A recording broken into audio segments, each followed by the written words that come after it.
sort of religious thing. Yeah, that's right. No, I got it. Automated warning to all responders. Mr. Farmhands are out of control. Evacuate civilians and take down those supervisors. Once they're dealt with, you'll have to reboot the server. Again.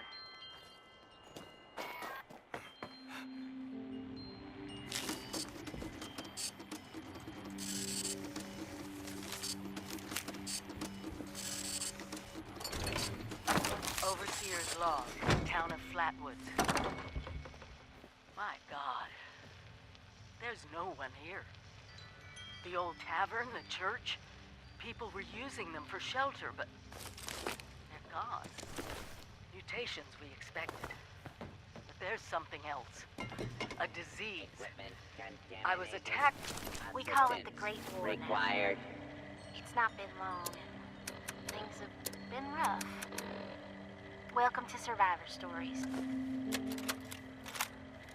Overseer's log, town of Flatwoods. My God.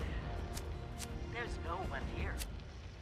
The old tavern, the church, people were using them for shelter, but they're gone. Mutations we expected.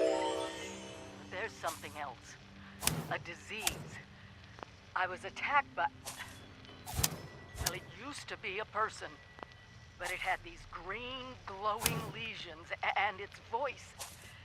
Angry, tortured. We are one. One what? Whatever happened here is beyond anything we expected. And we expected a lot. Before they were wiped out, the survivors called themselves responders. Looks like they were made of firefighters, police, emergency medical staff. They even have an automated system to teach people about treating water, food, survival. I'm doing their tests, and you should too. I know it's even worse than we imagined, but someone's got to know where the missile silos are. Hi. Dasa asked me if I would talk about, how I got here. She asked everybody, so I said okay. My name's Colonel. I'm 13 years old. I just wanted to say I'm sorry. I'm sorry for everything. The bombs and the messed up people and the cows with two heads and all of it. I was bad. Just bad. I cheated on my spelling test. I kicked Chip Wilkins in the shins until he cried. I pushed Rosie McCloy down the stairs. I cut holes in the bottom of all the gym shorts, and I put glue in the mashed potatoes in the cafeteria. I told Harold Newell to eat 10 dead flies a day in order to grow muscles, and I put Nuka-Cola in the rat cage water bottles at the pet store. And, I just wanted to say I'm sorry about everything. My dad said if I wasn't this way, the bad things would happen. I haven't seen Daddy since the bombs, and I guess he left because of that, too. It's okay. I'm trying to be good now, though. I'm not old enough to be a volunteer, but Dasa said I can help collect food and water, so I'm getting better, I promise. And, Daddy, if you're listening, I promise I won't be bad anymore, so you can come back now. Okay? Okay. Bye.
Kesha McDermott.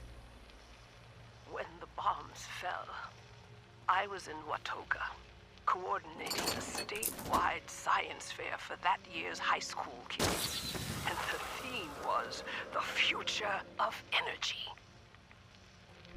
After the bombs, everything was pretty chaotic. Scavenging for food and fighting off rabid survivors. Oh, it was just a bad time all around. I found a couple of surviving kids from the high school whose parents didn't make it. And we holed up in a house in town for a while. After a bit, I was able to solder the circuitry in an old radio, and we tuned into a broadcast from the responders.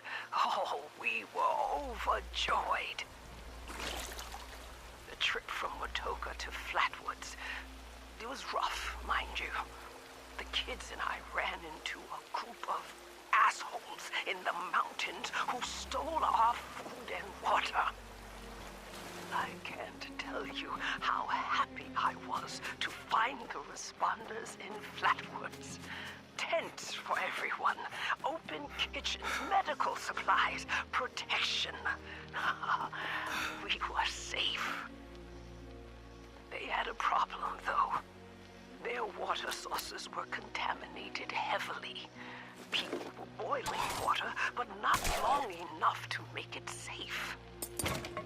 So, I stepped up and I said, I'll build a testing kit to monitor the contamination, and I will teach folks how to properly boil water. And I did. The world is getting better, but slowly. We need to make sure it doesn't relapse, too. It's going to take time and care, that's all. Well, time, care, and science.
This is my first interview with another survivor, Kesha.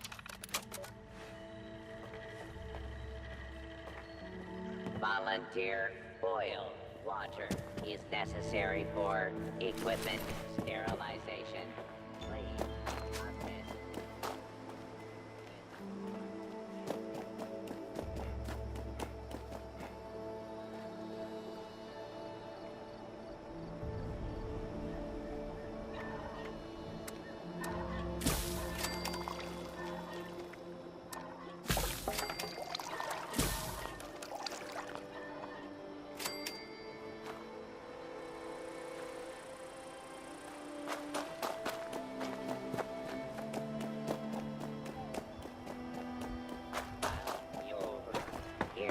Why not grab a stim pack or two?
sinners here, born and raised in this very town.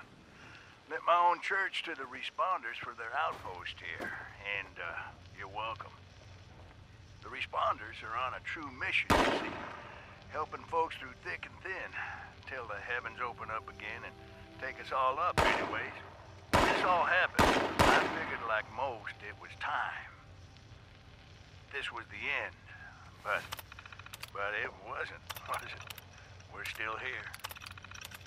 At first, I thought it was a mistake, that we was missed, forgotten. Maybe we did some wrong. Didn't give enough to charity, maybe. Didn't praise his name, even in the worst of times. Maybe thought some things that ought not to been thought. So I asked how? Why? I fought your wars on Earth. I'm ready to fight them up there by your side. Then, in my despair, I saw some survivors eating raw rat carcass behind a dumpster. You ought to cook that first, I warned them. Seemed obvious.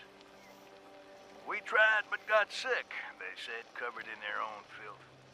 I realized right then and there that I was being tasked.